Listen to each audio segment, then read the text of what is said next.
नमस्कार, मी पंजाब डक. आजच्या व्हिडिओमध्ये राज्यात परत एकदा मुसळधार पाऊस आणि काही ठिकाणी अतिमुसळधार पाऊस पडणार आहे त्याचा अंदाज ह्या व्हिडिओमध्ये देणार होते. पण त्या अगोदर काय करणार आहे, आज म्हणजे 4 ऑगस्ट पासून ते 7 ऑगस्टच्या दरम्यान राज्यात कुठं कुठं पाऊस पडणार, कसा पडणार आहे त्याचा अंदाज देणार आहे. तर राज्यात आज 5 आणि 6 ऑगस्टच्या दरम्यान या 3 दिवसामध्ये राज्यात विखुरलेल्या स्वरूपाचा पाऊस पडणार आहे. 22 मिनिटाचा, 10 मिनिटाचा, अर्ध्या तासाचा, 1 तासाचा असा पाऊस पडणार आहे म्हणून हा अंदाज लक्षात घ्यायचा. सर्वप्रथम हा कुठं पाऊस पडणार आहे, जे भाग आतापासून पावसामध्ये वंचित होते, म्हणजे ज्या भागात अद्यापही पाऊस पडलेला नाही त्या भागात हे पाऊस पडणार आहे.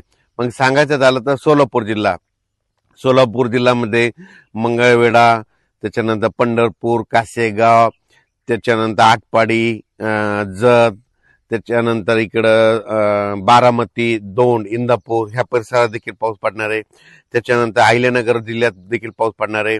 त्याच्यानंतर इकडं लातूर जिल्ह्यामध्ये उदगीर, नळदुर्ग, अक्कलकोट, मंद्रुप ह्या परिसरामध्ये पडणार आहे. त्याच्यानंतर इकडं कंधार, लोहा, पालम, म्हणजे पालम हे भागात पाऊस कमी होता त्या भागात देखील परत एकदा आता पाऊस पडणार आहे. त्याच्यानंतर परभणी जिल्हा, जालना जिल्हा, बीड जिल्हा ह्या 3 जिल्ह्यात देखील चांगला वेगवेगळ्या भागात पडणार आहे. सर्वदूर पडणार नाही, फक्त भाग बदलत पडणार आहे म्हणून हा अंदाज लक्षात घ्यायचा. नांदेड जिल्ह्यात आज जरा जास्त पाऊस पडणार आहे म्हणून हा नांदेडकरांनी अंदाज लक्षात घ्यायचा. धर्माबाद, बिलोली, नायगाव, नरसी,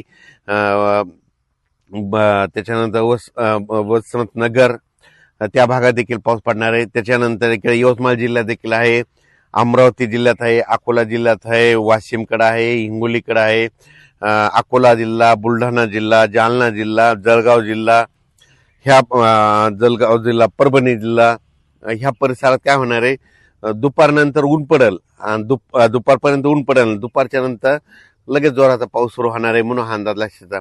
आणि मुंबई कोकण पट्टीचा म्हणजे ते पालघर पासून ते इकडे रत्नागिरीपर्यंत, गोव्यापर्यंत ते पाऊस सुरूच राहील. त्याच्यामुळे पुणेकडे देखील सरी सुरू राहते. घाटमाथ्यावरला पाऊस आज जोर धरणार आहे म्हणून अंदाज लक्षात घ्यायचा. मुंबईला देखील पाऊस सुरू होईल, नाशिकला देखील पाऊस येईल, संगमनेर, अकोलेकडे पडेल. त्याच्यानंतर नंदुरबार, धुळेकर सरी येतील, काही ठिकाणी रिमझिम पाऊस येईल. आणखी 3 दिवस मध्ये राज्यात असाच विखुरलेल्या स्वरूपाचा पाऊस आहे. सर्वदूर नाही पण पाऊस येणार आहे म्हणून हा लक्षात. पण आता याच्यानंतर पाऊस कधी येणार आहे, तर राज्यातल्या शेतकऱ्याला 7 ऑगस्ट पासून ते 13 ऑगस्ट पर्यंत, 13-14 ऑगस्ट पर्यंत शेतीची कामे करण्यास वेळ आहे. त्या 5-7 दिवसामध्ये तुम्ही शेतीची कामे करून घ्या, कारण की राज्यामध्ये 15 ऑगस्टला म्हणजे यावर्षी नागपंचमीला पाऊस येणार आहे म्हणून हा अंदाज सर्व शेतकऱ्यांना लक्षात.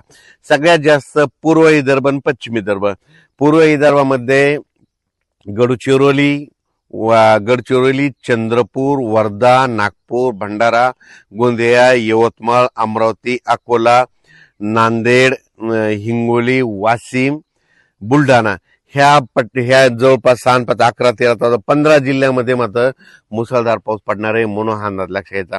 सांगायचं म्हणजे यावेळेस वरून राज्याची बॅटिंग विदर्भाकडे, पण हेच कमी दाबाचा पट्टा काय होईल, आता जसा पाऊस गेला तसा इकडे लगेच पुन्हा जालनाकून जळगाव, नंदुरबार, धुळे, नाशिककडे परत जाणार. मग त्याच्या